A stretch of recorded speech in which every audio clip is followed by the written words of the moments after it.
This is Let's Talk Business with your host, Marc Ebinger. Now, here's Marc. Welcome back to the Let's Talk Business podcast. Today, we're going to talk about the challenges of running a water treatment business. In studio with us today is Richard Garcia, a water treatment expert and the owner of Superior Water Softeners. Richard, welcome back to the show.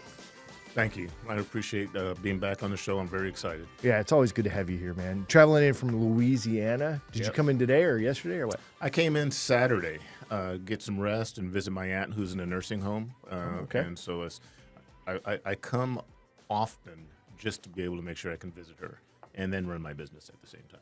Love it. I'm your host, Marc Ebinger, the owner of Crucus Virtual Staffing, a company that recruits and staffs experienced overseas administrative assistants for businesses who need help with administrative tasks such as appointment setting, management, data entry, and client communication. And I am Heather Boehme, a certified business coach and owner of Onset Professional Development, where we help overwhelmed and burnt out business owners take control of their business and time so they have more energy to do the things they love.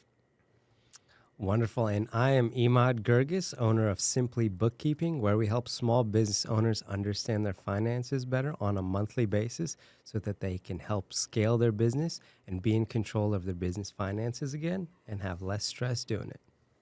You know, so Heather, when we did our warm-up, I was like, I've got to shout out. So I tend to drag my feet sometimes on things, and she had sent me this thing, hey, go sign up for this speaking thing. And I'm like, I was talking about this on the other show too. I was like, okay, I don't want to. I just put it off to the side or whatever. But when she talks about helping business owners actually do the things they're supposed to be doing, she's not kidding. So I want to say thank you publicly for staying on top of that. It doesn't go unnoticed or unappreciated. But sometimes we just, as business owners, we're busy. We got stuff going on. And we avoid some of the most important things at times. You know what I mean? Like bookkeeping, for example. I don't want to look at all that shit. So, but I appreciate it. Marc, would you tell us your preconceived notions about the speaking engagement that you overcame? Well, it's really about, is it worth my time? And are these the right people to hear my message? And I know we're going to get into that a little bit during this show as well. And it's kind of almost like a fog of war on, am I seeing this even properly? And that's why it's super good as an entrepreneur that you surround yourself with other entrepreneurs, because we're all going through the same, war and or the same struggles. And sometimes it's so obvious what's wrong with your business, but I'm not seeing what's wrong with my business. You know what I mean? So it's important to, if you don't have a coach, have a mentor, and have some friends that you play golf with or whatever, where you guys can just keep it real. So, but yeah. I had one of those moments last week. I was hanging out in the office doing a one-on-one, and I started talking to Ed, who's also a leadership and business coach, and he brought something super obvious up. Like, I'm an Aggie. I go to A&M. He's like, oh, so you go to all the alumni networking events in town? And I was like, no. He was like, what are you talking about? You have an untapped gold mine, and you're not doing any of it? And I was like, it just never occurred to me until right now, but that's a great idea. So sometimes you just never know. Yep. Yeah, we got to stay active out there. What about you, Emad? Any words of wisdom on that? I totally agree. Just keeping it sharp and keeping your circle kind of where you are in your business as well. I mean, I was talking to a coach, but also a friend that gave me more advice on my business perspective and vision just last week, actually. And we thought about it. We got a chance to chit-chat about it, just brainstorm, pick each other's brains a little bit, and really helped me on clarity of my business in the direction. And I got a chance to really hone in on it. And then I got to share it with my team this week, bright and early Monday morning. So it was great. Just awesome. Have those connections. Always share it with your business entrepreneurial friends. All right, so a quick reminder to follow the Let's Talk Business podcast on all major podcast platforms. Of course, social media is where a lot of the show ends up. So check out our video clips there on social media. You can get to everything easily by visiting our website, satalkradio.com. Now, a quick shout out to Daniel Gomez with Daniel Gomez Enterprises, a sponsor for the upcoming Let's Talk Business Mega Mixer on October 3rd. Daniel Gomez is an award-winning keynote speaker, business coach, executive coach, corporate trainer, and Podcast of the Year recipient who believes that to become the best, you must surround yourself with the best. We were just Which talking is about just what that. we're talking about. Daniel has empowered his clients to build epic success in their personal and professional lives, and his passion to elevate entrepreneurs to achieve their true potential through their training and coaching programs. Learn more about Daniel Gomez and his coaching and training programs by visiting the makings of a millionaire mind.com, just like it sounds. All right. Nice. Yep. So we got that event's going to be a 250 people event. Lots of folks, lots of business gets done there. Because that's what we're all about. I'm super excited about promoting. I think promoting is the fun part for me. Is talking about what's going on. So anyway, make sure you guys get there. You can get tickets easily by going to satalkradio.com. All right, Richard Garcia, welcome back to the show. I'm a huge fan of water. And good drinking water, not drinking out of plastic bottles branded by somebody else. I would prefer to be drinking them out of your branded water right here on the podcast. And it's only $899 a show. No, I'm kidding.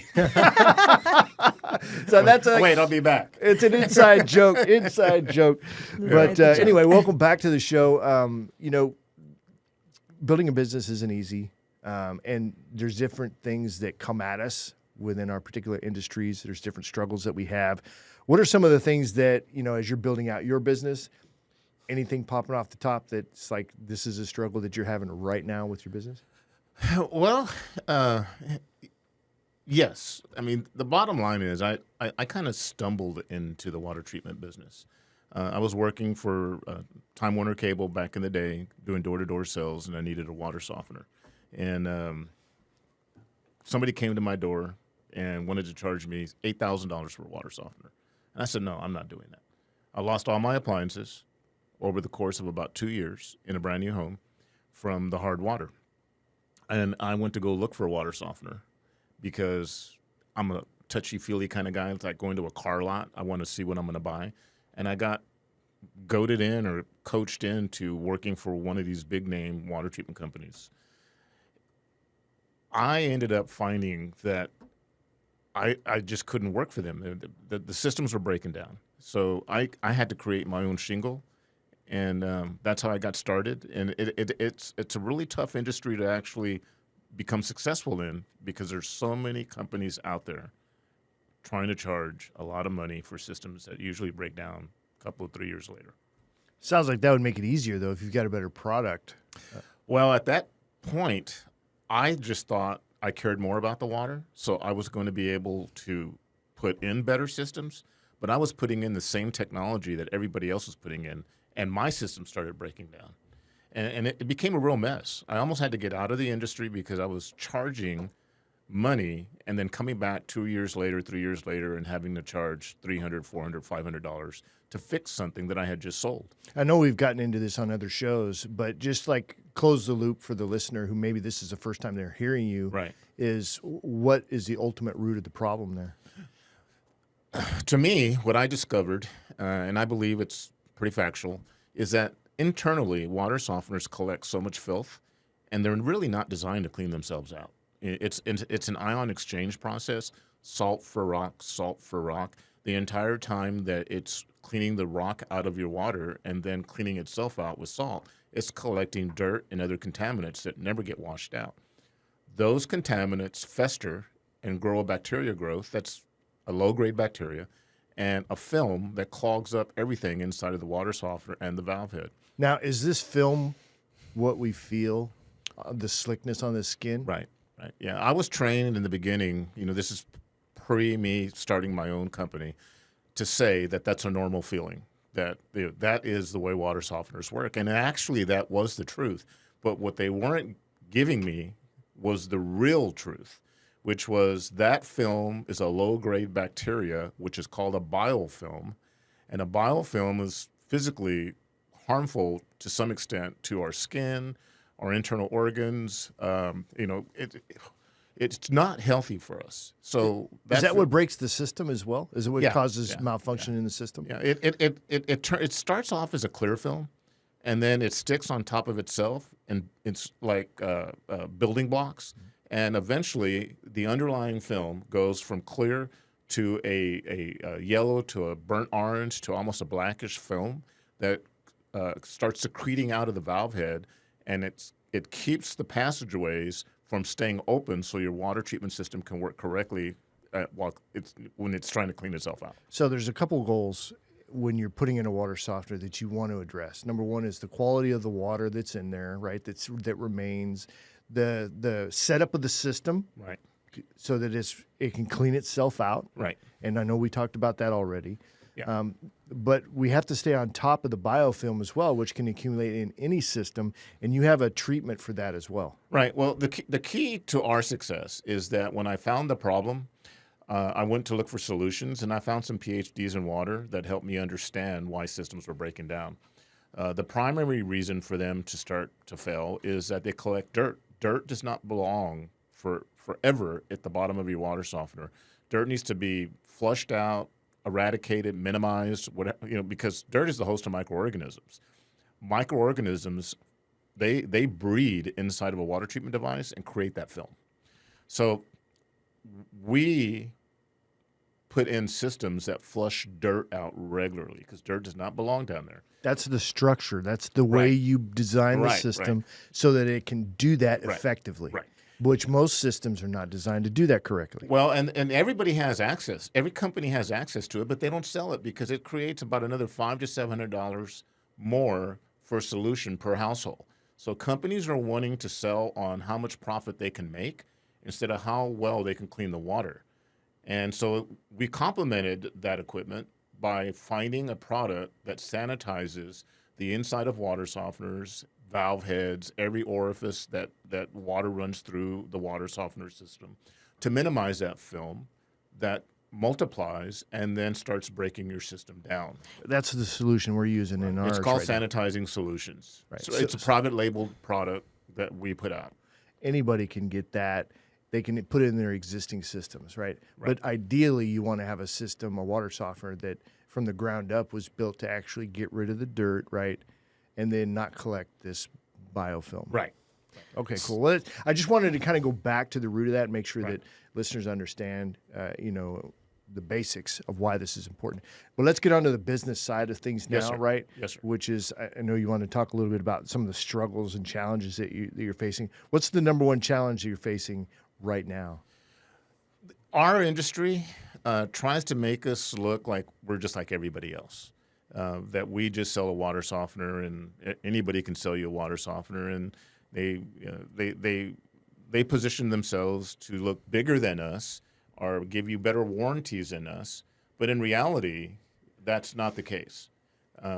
We have built a solution, a water treatment solution that makes us or allows us to stand apart from 100% of the companies out there. We're not like any other company.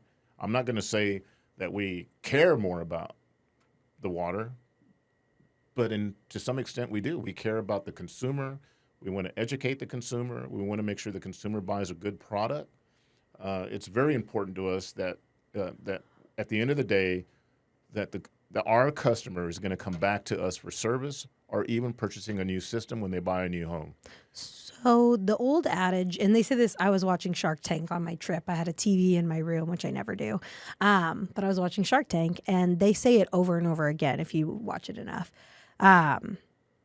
You can have the best product in the world, but if nobody knows about it, then your company cannot flourish. Right. So you guys do it differently. You guys do it better. How are you getting the word out there outside of all these massive companies who have big marketing budgets and are able to just put up ads in front of everybody's faces when they log on to Google?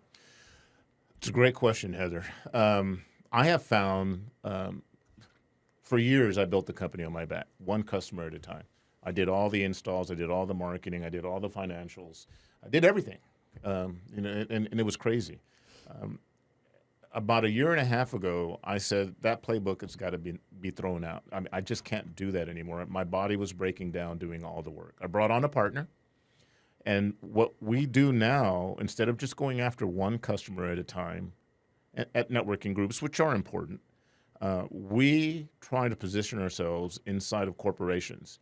So maybe get into a human resources department that will allow us to present a product to all their employees at an employee discount. Or we get into realtor offices where there's 20 realtors, 30 realtors, 1,000 realtors. We have a few of those. So we position ourselves so that we can go in and talk to the realtors or to the human resources departments that will allow us to do maybe little presentations. And we do a educational process, not a sales process. Sales and water treatment. If somebody's trying to sell you a water softener, run, because they're really coming after your money. That's my humble opinion. So we do mass presentation of education to the consumer. Now, I love that. Oh, sorry, Emad, you want to go? Go for it. Okay, well, I'll give you a chance. So this is our first time co-hosting together. We interrupted each other. We Sometimes think you along gotta the fight same for it, line right? too. It's like, yeah. I would have given it up to you, but now I'm not. So I love the process. You honed in on the ideal type of person that's going to get you more bang for your buck, basically. Right. Tell me about the process of figuring that out, and then going and getting those relationships with a big corporation. Because I feel like when you hear it, people are like, oh yeah, just go like get a relationship with a massive real estate brokerage, but it's not that simple. So how did you go about getting that relationship? It was hard to really face because it really had to do with my physical health. In the military, I had a really bad fall, and I had some serious injuries that I have been minimizing in my mind for years and years and years. And at the peak of my growth of my company, that was it. I hit peak, and then I started to drop because I could no longer do everything. I couldn't do the installs. I couldn't dig the trenches. I was begging for somebody to come on and help me. This is where I found my partner, William Robertson. I started realizing that my peak revenue was dropping. Every month it was dropping and dropping and dropping because I was going after the onesies and the twosies. And I knew what I needed to do, but I couldn't get in the right doors. I couldn't, a lot of times as you get older, people appreciate you a little bit more. When you're younger, they look at you and then, that's, again, my opinion. They look at you and say, well, he's a little young, maybe not him today. But as I got older and I started asking for the opportunities to go into these big doors, people started receiving me a little bit differently. And it's been a do not look back now. I mean, I'm doing presentations now for 30, 40, 50, 100 people at one time. We created a military program for veterans and military folks actively serving. And so we're mass producing that program. As a matter of fact, last night we were involved with the Limitless team for Keller Williams, Fernando Garcia. They put on a lot of programs, benefits for veterans. And last night they did the Missions baseball game. They invited a lot of veterans free. I was one of the sponsors. Superior Water Softeners was. And I routinely go to veteran breakfasts and meetings and present the program to veterans. It's a really nice program. We give back to veteran causes. We have 6 nonprofits that we donate $250 out of every opportunity that we get with a veteran to put a system in. You notice I didn't use the word sell. So every time a veteran selects us at the end of the program, we let them pick one of 6 nonprofits that are been vetted by us, and we send them a check for $250. So it sounds like you're building a lot of value on the consumer side, and I get it because you've absolutely conveyed the value already, but I want to hear about the first big door that you went into. How did you find the person to reach out to, and what was the process of getting a hold of them before you could actually go and pitch I'm going to come in from an educational standpoint? That the first one's always the hardest, right? Yeah. And a lot of times, the harder you work it, the harder it is to find the opportunity. And going back and forth from Louisiana, New Orleans, to San Antonio, running my business back and forth, I was trying to figure out whether I should buy another house. I had sold my 2 houses here before I found the woman of my dreams that I married and moved to New Orleans for. And I was trying to figure out the cost benefit. Amon, you can probably really respect this part. Should I buy a new home, or should I just go ahead and stay in hotels and Airbnbs, and I can write all that off because I'm actually staying at those places and not having to do internet and electricity and what have you, water. So on one occasion, I stayed at an Airbnb that Vicky Collier, a realtor for Keller Williams Legacy, her husband was managing. And when I was staying there, I didn't know she was a realtor. And so I'm staying there. They invited me to come out and have a drink with them one evening, and she took to me. And she's on the leadership team over at Legacy. And she said, we don't have a water softener company that is a preferred vendor. What do you think? I had been trying for years to get into one of those houses, one of those, I call them castles. Please excuse me, realtor groups, when I use that phrase. And the next thing I know, I'm the preferred vendor with Keller Williams Legacy. That's how I got into that first castle. And I wasn't pitching them. I wasn't going and knocking on that door.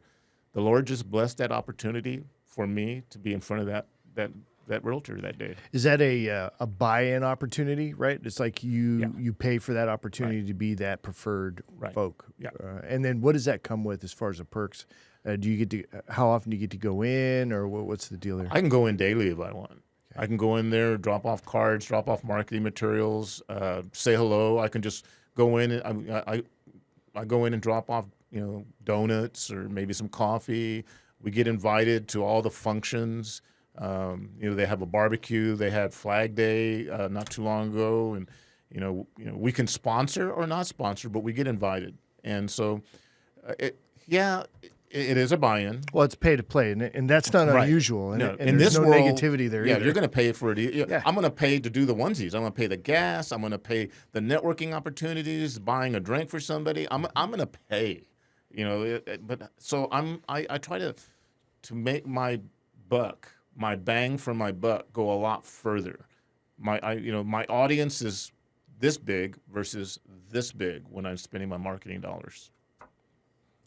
Fantastic. Well, actually, Richard, I got a question for you because I know you briefly touched on this, and it's a huge point for you. So, in our business, we always hammer on educating the customer. So it sounds like that's something that you value a lot as well. So, in educating these groups and educating the individuals, how have you found that that's been very useful to you as well, and how do you kind of go about that? That's a really great question. My philosophy is the more I talk, the more opportunity I have to lose. So I had an interview one time, a long time ago, when I was working I went to go on an interview for U.S. Long Distance, now Quest, I think, Long Distance. And when I was in the interview, I sat down, and there was a sign behind him that said, "The first one to speak loses." So he's interviewing me, and he asked me the $1 million question. What are you asking for? So I put out a dream number, and then I shut up. And he just looked at me. And then he finally said, "Okay, I give. How come you're not asking anything or saying anything?" I said, "Well, the answer is right behind you." So he looked back and he said, "Oh, you're hired." Well, he said, "You're the first one that's ever really applied that rule on me." He goes, so I got the job at the amount of money I was asking for. And then I was told, when you go out there, do not tell anybody what you're making, because you're going to be making about $15,000 more than anybody else. So how does this work for me? I don't represent my company to be a sales presentation company. We consult. My job is not to go make money to sell somebody something when I'm talking about water treatment. We go to educate folks. Mm-hmm. We give them the good, the bad, and the ugly about water treatment, and we even tell them our story about what we used to put in and how we failed miserably at trying to put in water treatment devices 17 years ago. And then I give them a little bit about what we do, and then I shut up. I let the customer start asking questions. and then I start answering, or we start answering their questions that are specific to their need because they're asking the questions.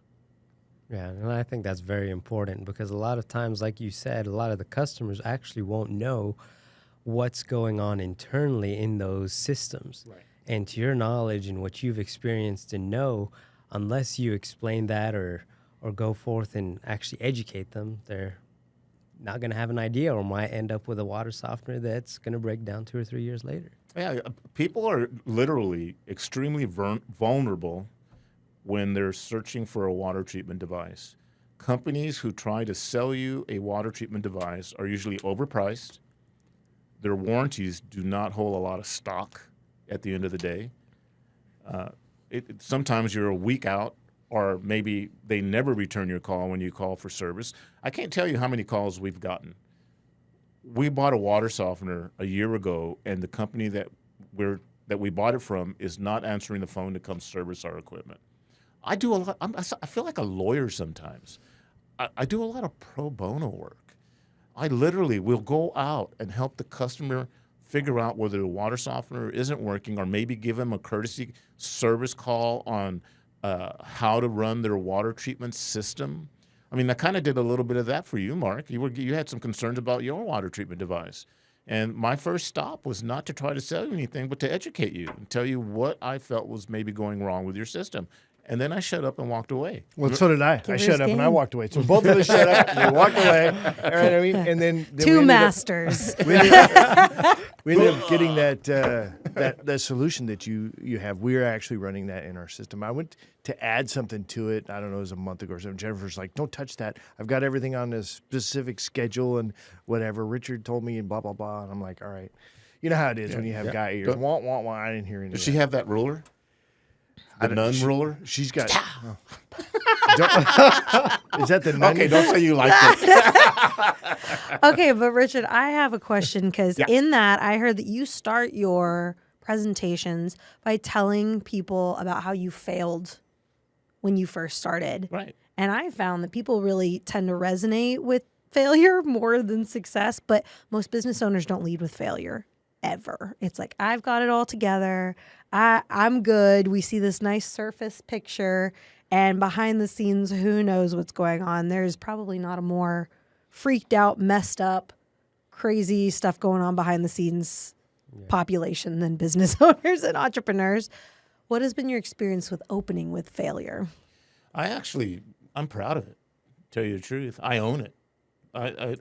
I say almost in every presentation that I make, 17 years ago, we were just like everybody else. Our systems felt like everybody else's. I mean, we were struggling to make some type of income on new installations because we were so busy going back and having to fix our equipment that was failing all the time. And I tell potential new opportunities, you wouldn't have liked us 17 years ago because our systems were failing like everybody else's. You wouldn't have liked us. You wouldn't have bought from us again. I have homeowners. Man, this is great. The nicest part about my job, what I have done, I don't really consider this a job. I love what I do. I educate families. I protect families when it comes to their water. Here's the thing I love the most. I've seen 17 years ago a pregnant woman, family, they're getting ready to have a baby. We put in a water treatment system. They have the baby. I see them start kindergarten, start junior high. I've seen them graduate. I have families that have gone and sold that house and kept that system in there, bought another house, bought a new system, bought another house, kept that system there. In other words, turned them into rentals, and then called us and bought another system. I have 4-time purchasers over the 17, 18 years that come back and hunt us down. And they don't even ask for a presentation a lot of times. They call me up and say, we need another system. When can you put it in? What kind of job is that? That's not a job. That's the ideal situation right there. Well, it's even more Speaks ideal if you had volume. recurring revenue coming out every Right, month on right, that bad right. boy. Yeah. Just saying, or at least once a year. I love my job. But do you I get can't- recurring revenue out of it or no? Oh yeah. We're reasonable. We have general service, and some people don't want to have a yearly service plan. And then we have a service plan where they'll never buy full price 10, 15 years later a new water softener from us. So they all the parts, all the sanitizing solution, even the labor to some extent is included in your service package for the year. You pay us so much money every year. When your system breaks down, you pay a deductible. Every system is different depending on the family size and the type of unit that we put in. At that period, I call it a win-win. You've had great service with labor included. When the system dies, and eventually it will die, the cost benefit of you having us do a full service facelift on the old equipment is not really there, because it's the service cost to rebuild one of our systems is a little bit expensive because it's just built better. But we go in and we offer them almost a 50% discount on purchasing a new system from us. It's a true win-win opportunity for the consumer, us, and it creates regular revenue for us. Are you able to refurbish old units since they're built to last? Yes, we can do that one time. After a period of time, water, if you look at the water coming out of your faucet, you'll see a waviness to it. It doesn't come straight out like if you're looking at a straw. It's just a straight line, right? So water is pressurized. So when your system is sitting there, the water pressure is stressing out the water tank. It's a fiberglass tank. Over so many years, the breathing of that water, the fluctuation of that water pressure starts to stretch components within a water softener. But I safely say that you can probably get at least 1.5 times use out of a system that's been in for a while from us. Our systems last a lot longer than most companies. And how long would you say that is? Well, on a family of 4 to 6, a lot of companies put in 8% cross-link resin, which will die in about maybe 4 to 6 years on a family of 4. We put in 10% cross-link resin. On a family of 4 to 6, we're getting, based on water usage, gallons of water, we're getting somewhere between 6 and 12 years of resin life. 6 to 12 years. Yeah. That's great. And in a typical water softener units, if the resin goes, what's the solution? You got to buy a whole new system? Or what? No, not with us. If you're on the service plan, you have, again, for the service side, you have a little bit of a deductible, and we come in and we do all the labor, no cost in the labor. You have a one-time hickey on the service side of it, and then we get you back in service. Okay, and how do you know when the resin's gone? Well, you will start, when resin is really truly dying because of age and chlorine attrition, you'll start getting yellowish water coming out of the water softener. Your toilet will show yellow water. Your bathtub might show a little bit of yellow water. If you run a toilet or not a toilet, but a basin faucet cold water or a bathtub cold water, it'll clear up after a few minutes because the discoloration settles down at the bottom of your mineral tank. So if that starts happening regularly, that means for the most part, your resin is probably dead or dying to a significant level. The other thing is that people do not pay attention to the age of their water softener, especially if they have 4 people in the house, 6 people in the house. When resin dies, please excuse the description, the dead resin floats inside of the mineral tank when water is not running, like dead fish.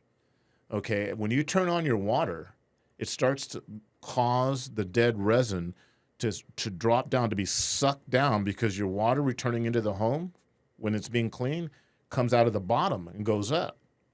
And so when this dead resin comes down, it suffocates the lower distributor and will crack it sometimes because of the water pressure and that dead resin just suffocating, like trying to breathe air when you can't breathe. A lot of people sometimes have that situation.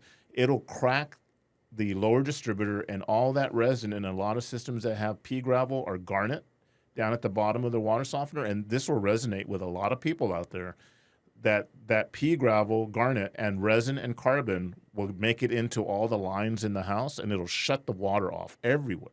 And it's a nightmare to clean out the material from older technology water softeners that are sold regularly, even today. 1950s technology for $8,000. How about that? We don't do that. We sell today's modern technology at a reasonable cost. So here's a question I've been talking to a lot of people about lately, just on a business coaching perspective, because as business owners, if you want to be more of a owner and an investor, you got to know your exit strategy. So what is your exit strategy? How big do you want this to go, to scale, to be? And how long are you going to be doing it for? I've actually developed an exit strategy a long time ago. I knew that my body was not going to be able to keep up this mantra for forever. So I hired William. He's what I call my Batman. I'm Bruce Wayne. So, and we joke about this. You know, I'm kind of the brains. Not that he doesn't have a good brain and he doesn't know how to run the business. He does. He's excellent at it. So we're building a team around William. He runs the operation. He basically runs the entire business. I just come in here, come back and forth to do marketing events, training sessions. Sometimes I do some sales I don't like using that word. Some consulting with customer opportunities. But really, he is going to keep the company running. I think our job is never going to end because my industry is very aggressive in trying to sell bad product at a hefty price. It's embarrassing to me that what my industry does a lot of times. Not all of them, but for the most part, I would say there's more consumers that get taken advantage of, especially military folks, by these high-priced water treatment systems or companies selling systems that are not worthy of the price. So Well, I think a couple of good points to make is that, first of all, we buy a water softener system. I don't think we're educated on how long it's going to last. Right. We assume that it's going to go as long as my mortgage, right? Should last 30 years. And we don't know that there needs to be an annual service done to it. These are two big things that I've seen. Recommended. Right? Well, yeah, recommended. Like our oil is recommended to be changed every 7,000 miles or whatever it is, right? It's like there's some basic education there that I think the consumers need to be really keen on, right, to help their systems last long term. But yeah, I think, Emad, you're kind of nodding your head over there. Do you own your own house? I don't. No, not yet. Hey, Heather, you own your own house? I do, and I don't have a water softener, thank goodness. After the last episode, you guys were all talking, and I was like, I'm really glad I don't have a water softener yet. You need to call us. I know I do need to call you. So what's holding you back from a water softener? We're working on paying down debt right now. That's the priority. Yeah, I remember, there's quite a few things changed actually in the house after we got a water softener that I noticed. Like the faucets spraying correctly, and just the buildup. And I was worried about long-term effect on pipes and stuff like that, but I don't really know, right? I mean, you don't see it. It's hidden behind the walls. Right. If there's a problem, I guess it'll blow up on me and I have to call a plumber to come clean out, and then you call us. Restoration and everything else, right? Call us first. We can clean out most of the issues that when a water softener erupts, we can take care of just about 95%. Right. I'm talking before that, though, I got you. Wearing out pipes and stuff like that. So I knew that might be an issue. But yeah, so that's why I've really enjoyed our conversations, to figure out that it's how you bring the components together, the quality of the components, but it's also making sure you address that dirt accumulation issue so that things can flush out properly. And then you have the solution on top of that, which really helps kill that. So it's like a layered approach to having a great water system. Well, actually, I was going to say, too, the value of the water softener. I know we probably didn't touch too much on that, too, but so I live in an apartment complex, and to my knowledge, they can't have a water softener unless it's on the entire building itself. But I've been in homes where they do have a water softener, and the difference is night and day. So some of the benefits on your skin, health, like you were saying, well, can you tell us a little about that? Yeah, when I got into the industry back in 2007, the water hardness per gallon of water was considered to be somewhere between 18 and 23 grains of rock per gallon of water, literally little granules of rock in the water. Over time, SAWS, Sanitary Water Systems, has created strategic contracts with the Carrizo Springs Aquifer and some other places, where we distribute a lot of our excessive rainwater into these other locations, and their hardness is a lot lower. So it's come down now. The range can be either 0 grain hard to about maybe 13, 12 grain hard water in San Antonio. But back in the day, if you were to crunch the numbers on the EPA standard of how many gallons of water per person is used in household, it was said to be that you would be passing through your home, your appliances, your clothes, and your body somewhere between 24 and 26 pounds of rock per year. And I mean rock. So the value in having a water softener is if you have a really great system that's going to give you good, consistent quality water over years, you're going to save your appliances, save on your appliances going out. Not to say that you won't have problems, but you'll save on soaps, lotions, and cleansers. A lot of companies want to tally up this number and beef it up when they're interviewing you. We don't use this game. But they want to say that you save $250 a month in soaps, lotions, and cleansers to maintain your clothes, your home, and your body. I used to play that game when I was trained to sell for these other companies. But you're going to save some substantial money on soaps, lotions, and cleansers. It's all based on how much water you use and how much product you actually use. For instance, if you don't have a water softener, that little cup that you use to wash your clothes, you're going to use about that much detergent, about 2 inches worth of detergent, liquid. If you have a water softener, you're going to reduce that 2 inches down to about a 1/4 inch of liquid detergent.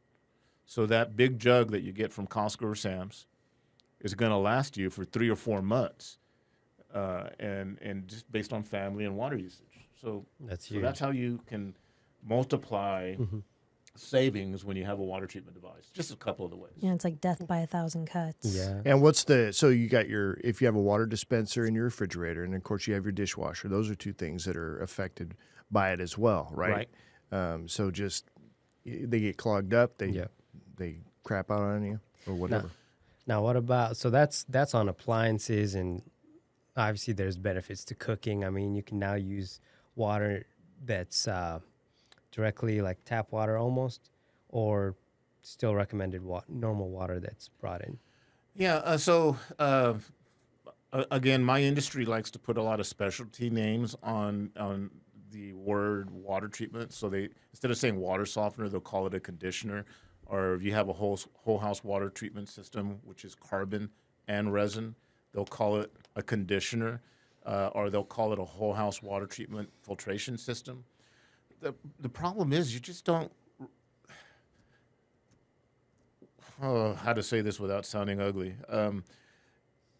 If you're not talking to the right person, the right company who really cares about what they're selling and how they're providing water treatment services to you, you'll find, like for us, in our systems, we have a resin bed, a double stack tank, so you have a mid-plate resin for a family of 4 to 6, and then 1 cubic foot of carbon that will filter your water out for a lot of organics, volatile organic compounds to a certain extent. It'll give you spring water quality bottled water that you would buy at the store. Okay. Other companies who say, well, we're going to sell you a conditioner that will be considered a whole house water treatment system. They are not going to put a 1 cubic foot resin or carbon bed in the system. They're going to put a sack of carbon in your system, which is not going to give you very much coverage at all. And they say now we're going to help protect your resin from chlorine attrition.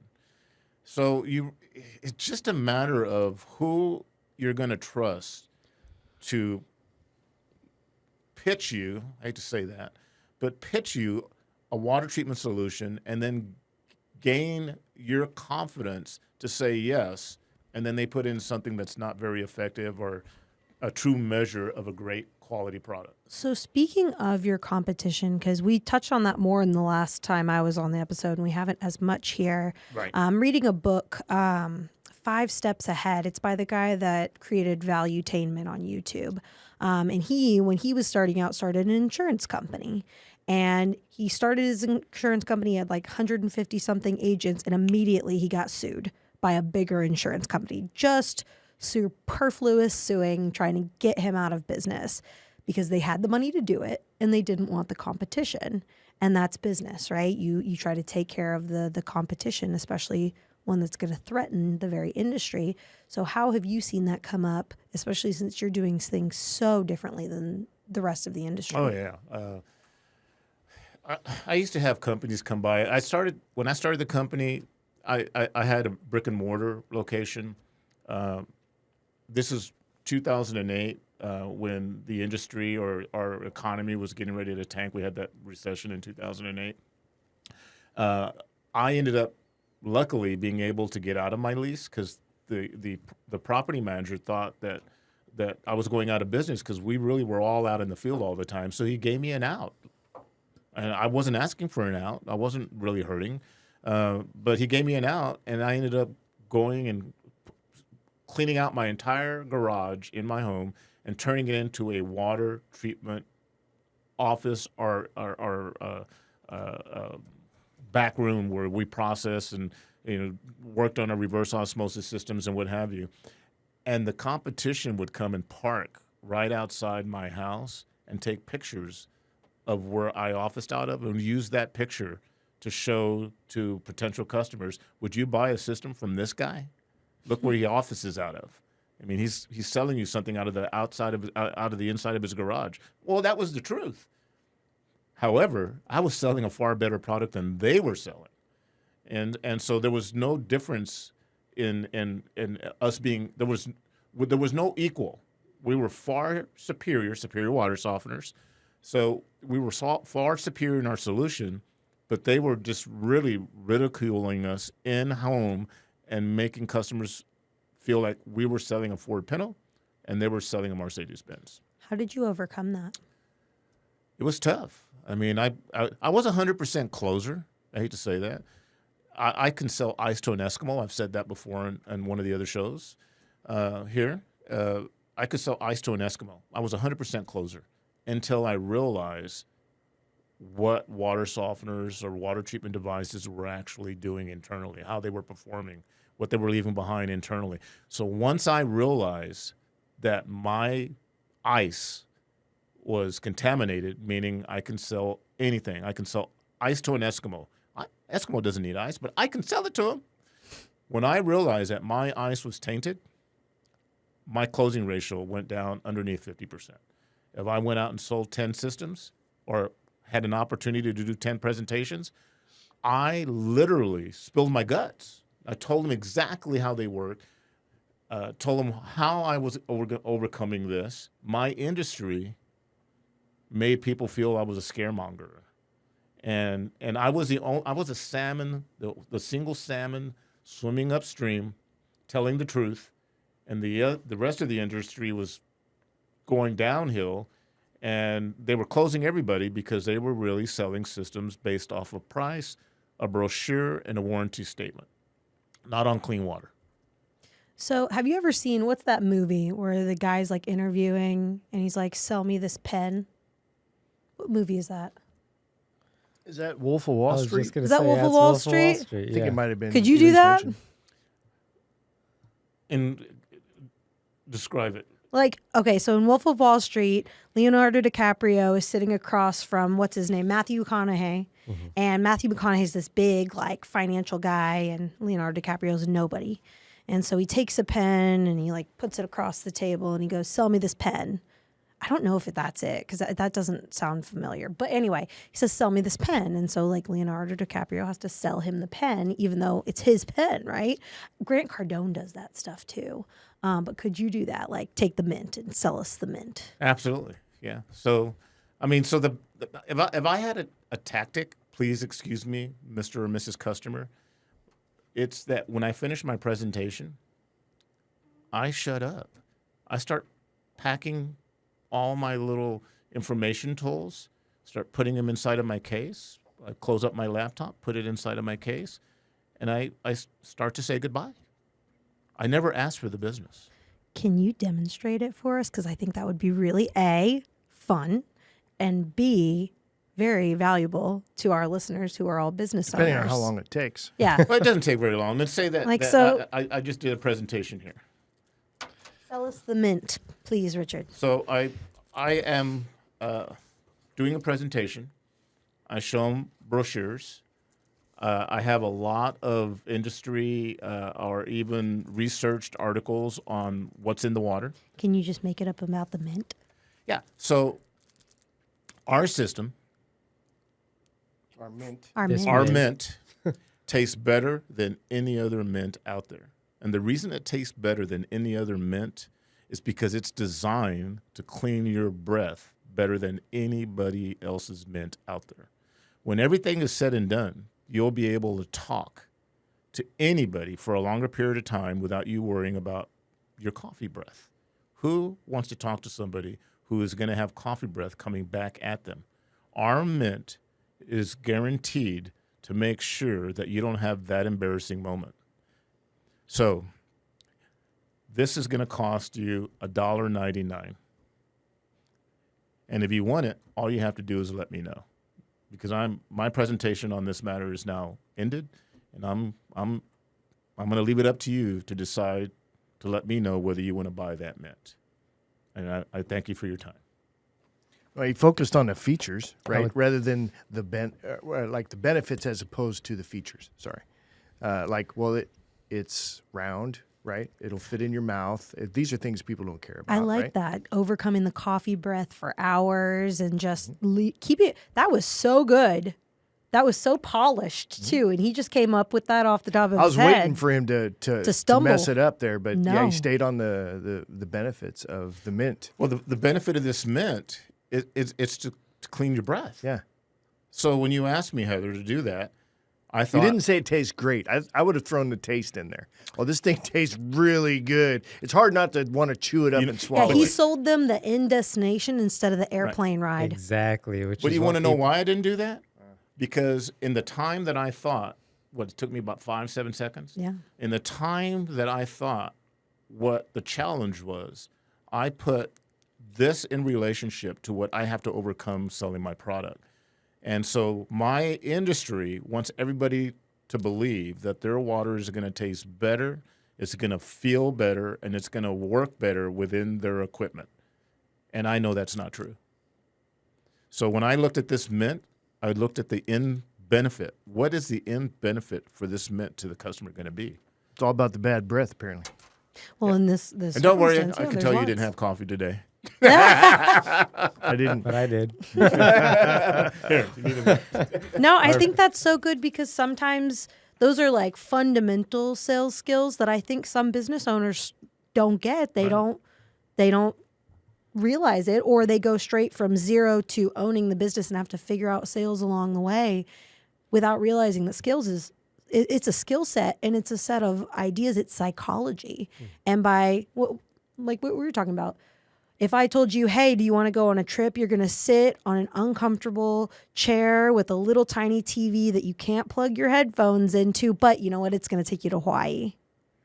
Would you sign up for that trip versus Probably being not. like, do you want to go on a trip to Hawaii? We're going to go hiking and see the most beautiful waterfalls in the world. We'll have dinner on the top of a mountain overlooking a beach, and whales are going to be swimming there. And then we'll go for a swim afterward. And all you have to do is ride on an airplane for 7 hours. That's an uncomfortable ride. Done, I'm gone.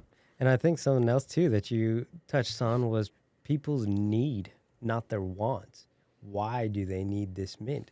It's so that they can have conversations to be able to close other deals or have conversations with their friends and so forth. That's a need. You can't do without that mint. Unless you have this mint, you couldn't talk to me and have this conversation right now. Especially if you're selling to people that are going to be doing, like, if you're a salesman and you're going to be talking to a lot of people, you need a mint. And please notice that Emad has a mint that he grabbed And now. now I'm keeping it. Because keeping I've it 'cause got it's So, coffee so breath. let me ask you a question and see how well y'all listen to me. What is the one thing I did not do with this mint? You didn't put it in your mouth. No, You didn't sell it to Mark. I didn't pressurize or pressure the customer into wanting to have this mint. I didn't force it down inside of his mouth. I actually talked about the benefit of the mint, and I made the customer want to put it in its mouth. his or her mouth. The one thing customers do not want to do in any product that you're trying to present for sale or to make money as a business owner or as an individual that's got to feed their family, if you're pressuring somebody to buy your product, the likelihood of you being a good closer, and I hate using that term because I'm not a closer, but if you're having to make an income based on sales, if you're really trying to push the issue so that you can make a buck, you're not going to be very good at your job. People nowadays understand pressuring. Pressured I sales. think right? pressurized Yeah. sales, yeah. Yeah, they realize it, and they don't want you anywhere near them. I don't like hanging out with people that are selling. Well, Yeah, I would coffee is agree. for closers is no longer it. Right. And no one really wants to be sold Right. either. They just feel like they're not a part of the solution anymore. They've just They're a fallen victim. into the They're a victim of the process rather than the the beneficiary of the process. Yeah, these days Well, sales. I put that on a cup. I like that. A victim of the process instead of the beneficiary. Yeah. So let me tell you something about your building. You know why I like your building? Not because of this. When I come into your building and I go to use your restroom, your facilities, when I go wash my hands, you have shout packages if I have a stain. You have teeth pickers if I have something in my teeth, I can clean my teeth. You have Q-tips. When I come into this building, I go to the bathroom, man. I love coming to this place because I have options in there for me to. It's not use a restroom, wash my hands, and walk out. There's stuff in there for if I need something, I go to your restroom. That's all Man, Jim. I'm going to send this to Jim because he is going to be tickled pink because he literally thinks about that when he created this Well, space. you tell Jim I took a couple of things and put them in my pocket because I said I'm going to need that today. Yeah. He'll love it. I mean, he put so much care into this space. There you go. And it shows. All right, well, we do have to wrap up. So, Richard, if folks want to get in touch with you, how do they do that?